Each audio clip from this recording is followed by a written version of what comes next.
biso bandeko ya disoka dynamique ya sortie ya crise bayeba kotambolaka na lokasa mwana mboka président Martin Fayulu Madidi apesa bango pona kosala ndenge nini tokobimisa mboka oyo na mikakatano oyo bandana puis maponami oyo esalemaki ya mbilinga ya décembre 2018 tolobi lelo boye ya yambo totikali na mikolo tuku motoba na mwa na libwa 669 jours pona tobanda mapona ya mibale ya motuya tolobi bandeko bakanga boye pouvoir ya oyo régime oyo eza kokamba biso ezali lokola régime esala mosala binini biso tokodeboulonner constitution, c'est-à-dire mosala na bango ko violer tango iso constitution. Pona lelo tolobi makambo ya violation lokola boye. Assemblée nationale. Ngai ndeko na bino nazaki pe ministre ya relation avec le parlement. Toyebi ke session ezai mibale. O ezai deuxième session il y a septembre. Et banana le 15 septembre et souki na le 15 décembre. Lelo toleka le 15 décembre bazo continuer ko siéger. Même ceux qui balobi o non ezali arrêt ya cour o tobenga kango arrêt unique ya cour ya pesa bango bakoma ko siéger après ezape session extraordinaire te session ordinaire na ndenge ni ya tala eloko ya violation à tout moment ya constitution ba article totangi na kati ya moa ya mibale likambo motuya tolobi boye citoyen mboso akobenaka président en exercice ya la muka natango wana ezalaki président mwana mboka premier ministre Muzitu lelo tozali na président en exercice mwana mboka Yemei président Martin Fayulu Madidi mais yo komeli bango mokanda o batinda bato bango balobi tokotinda bato te po na biso il faut makambo maso masale mana consensus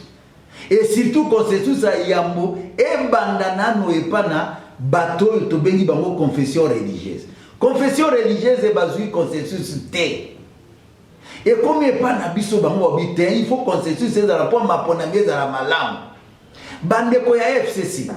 yepe azu mokanda akomeli ndeko Chibanda oyo azali président comité de crise ya FCC pena kati wana tozana ndeko Shadari pona ni parce que parti to ebi parti ya munene ezali PPRD bongo bango okomeli bango mokanda bango ba yanoli ba ebisi yo ke biso pe tolingi kaka consensus eloko tomoni ya somo ezali place wana ezali réservé na bato ya opposition tosengi consensus ya côté ya ba confession ezali minante mais o ya biso ezali réservé ya opposition o tobeni kanga lelo ba résistant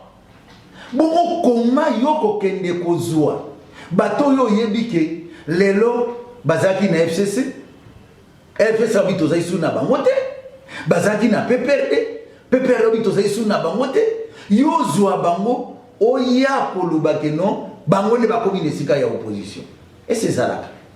donc oya bino moko bokaboli mais même oya opposition bokomi kozwela bango bato botiela bango bato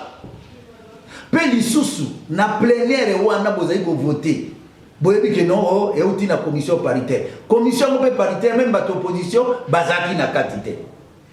bon siko même mokolo wa vote bolingi bo voter na assemblée nationale na plénière ezambe lokola état généraux ya union sacrée parce que na bato opposition bazaki na katite bo voter be bino mo boni bande mboka ngo ezikelo be bongo tala likambo tolobi ya mutu ya mibale ya mwana ya moto lobi pona biso diso même pona bande ko nyonso ba résistants et les autres ba résistants pacifiques tolobi polele na bande ko opposition que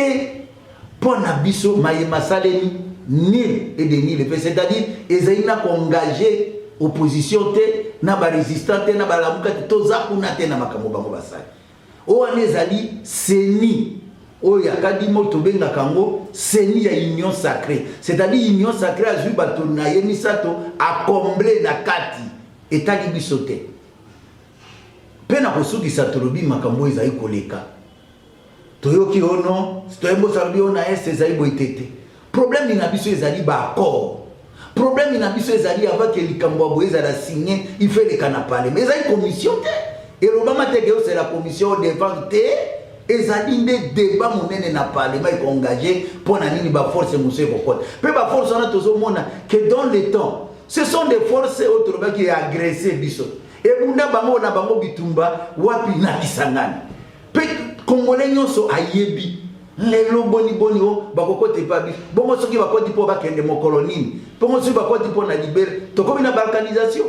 yango tozolo bato fungula miso nesika ona pe tolingaki pouvoir soki lelo ndenge mazali kotambola biso tomoni tango tozalaki na papa Etienne ezala président Martin Fayulu ezala ye président Félix biso banso toza kotambola na papa ezali lokola lelo soki tomoni makambo ndeko na biso président Félix azosala eza lokola vraiment azali pe na posa azala candidat na 2023 parce que moto azali na posa kozala na candidat 2023 mayo nyonso tolobi ya ba violation ya constitution mayo nyonso tolobi ya seni ezali ka seni ya tendance moko ya union sacrée elingi kolakisa ke moto yango azali na posa akende maponami te yango tolobi soki maponami bolingo ezala oyo akani ezali bana mboka baso tokutana tosolola tobongisa maponami ezala na ndenge ya solo soki kala na ndenge tozokende elingi koloba ke bango ba pouvoir balingi maponami eleka malamu te tala mai tokutanaki mpona lelo yango wana topesi bino merci mingi.